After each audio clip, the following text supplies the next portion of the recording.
රටේ දැනට පවතින රථ වාහන නීතිය ගැන මොකද හිතන්නේ? ඒක ප්‍රමාණවත්ද? ඒක නැත්තම් තව වැඩි වෙන්න ඕනද? මගේ මතේ නම් ඊට වඩා මේ රථ වාහන නීතිය තාමත් තද වෙනවා. මොකද ඔයාලා ගිහිල්ලා වාහනයකින් කාව හරි කවුරු හරි හැප්පිලා මැරුණත් ඔයාගේ අතින් මේ එතන ඒකේ මහ ලොකු දැඩි දඬුවමක් නැහැ. ඒතකොට ඒකත් එක්ක නිකම්ම ඒකට ඇඩිය වෙන එක එච්චර හිතන්නේ නැහැ මිනිස්සු. නිකන් just imagine පාරට වාහනේ දැම්මම කොච්චර අමාරුද? 3 wheel දානවා මෙහෙන්, බයික් දානවා එහෙන් මෙහෙන්, වාහන කාර් ලොරි අරවද මේවද හැම එකම මාර ඇග්‍රෙසිව් විදියට ඩ්‍රයිව් කරන්නේ. කිසිම කන්ට්‍රෝල් එකක් නැහැ. සමහරවල් ලයිසන් නැති අය පදිනවා, ලයිසන් තිබ්බත් තියෙනේ වුණුත් පදින්නේ නිකන් පිස්සු වගේ. එතකොට ඉස්සර 10ක් මැරුණා නම් දවසට රථ වාහන අනතුරුවලින් දැන් 100ක් මැරලා. ඒ කියන්නේ එකට 10ක් විතර මේ ප්‍රමාණය වැඩි වෙනවා. මොකද මේගොල්ලොන්ට කිසිම කන්ට්‍රෝල් එකක් නැහැ. සහ මිනිස්සු වාහනයක් අතර ගත්තහම නිකන් පිස්සුවෙන් වගේ හැසිරෙනවා. එහෙම නෙමෙයි. ඉවසීම තියෙන්න ඕන වාහනයක් පදින්න. එතකොට ඒ ඉවසීම නැති අයට ඉවසීම ඇති කරන්න තමයි රථ වාහන නීතියක් කියලා දැක්කේ. ඒක රුපියල් 1000ක 2000ක මේ දඩේකින් නවත්තන්න බෑ. කෙලින්ම වෙන රටවල් වල නම් කෙලින්ම ලයිසන් කැන්සල් අවුරුද්දකට ෆෝල්ඩ් කරනවා.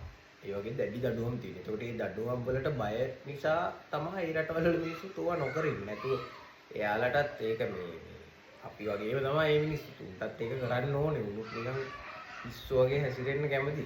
හැබැයි නීති පද්ධතිය තුලින් ඒ දෙන දඬුවම් පරාසයේ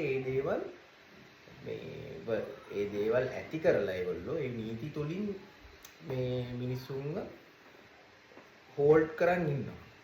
එක රාමුවකට හෝල්ඩ් කරන් ඉන්නවා. එතකොට මේ රටෙත් අන්න ඒකමයි වෙන්න ඕන. මොකද නැත්තම් මේ යන විදිහට මේ තියෙන වාහන කන්දරාවත් එක්ක ලංකාවේ මම හිතන්නේ මිනිස්සුන්ට සෑහෙන්න ඒ කියන්නේ දුක් විඳින්න වෙයි මේ තියෙන තත්ත්වෙත් එක්ක. මොකද වාහනේ කියන්නේ ඇක්සිඩන්ට්ස් කියන එක හරිම බහුලයි දැන් රටේ.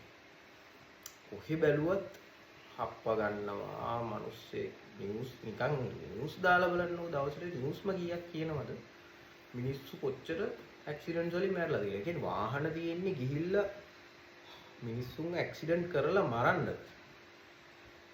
නැහැනේ. වාහනයක් තියෙන්නේ එක තැනක ඉඳන් තවත් තැනකට ගමන් කරන්නේ. එතකොට ඒ ගමන් කිරීම තුළ මිනිහෙක් මැරෙනවා නම් ඉතින් වැඩක් නැහැ ඒ රථ වාහන නීතිය. ඒ නිසා නීති දැඩි වෙන්න ඕන. මගේ මතේ නම් නීති දැඩි වෙන්න ඕන. මොකද දැඩි නීති හමුවේ අඩුම ගානේ දැන් මේ 50ක් රථ වාහන අනතුරු වෙනවා නම් අඩුම ගානේ එක 25ටවත් අඩු කරගන්න. ඊට පස්සේ තව අඩු කරගන්න. ඒ වගේ නීති රාමුවක් තුලින්ම පමණයි මිනිස්සුන් හසුරවන්න පුළුවන්. රුපියල් 1000 දඩේ 10000ට ගියොත් බීලා අහුණාම තියෙන 25000 දඩේ ලක්ෂ 2කමාරට ගියොත් මිනිහෙක් හිතන්නේවත් නැහැ බීලා වාහනේ කියන්නේ. එතකොට ඒ තත්ත්වය ඇති කිරීම ආණ්ඩුවක් විදියට ඔබසතුයි. ඒ නිසා අපි බලාපොරොත්තු වෙනවා ඉදිරියේදී ඔබතුමන්ලා එම තත්ත්වය ඉතා ඉක්මනින් ක්‍රියාත්මක කරලා මේ දැනට පවතින මේ රශ්ය මේ වාහන වලින් මේ රටටත් වෙලා තියෙන නරක ඉරණම නැති වෙයි. සහ හොඳ නීතිමාලාවක් තුලින් ඉතාම සංවර වූ රියදුරන් රට තුල බිහි වෙයි කියන ප්‍රාර්ථනාව අපෙත් තියෙනවා. සහ ඔබතුමන්ලා ආණ්ඩුව විදිහට ඒක එම தත්ත්වය උදා කර දීමට මේ පෙරමුණ අරන් කටයුතු කරන්න කියලා අපි ඉල්ලා සිටිනවා. Thank you.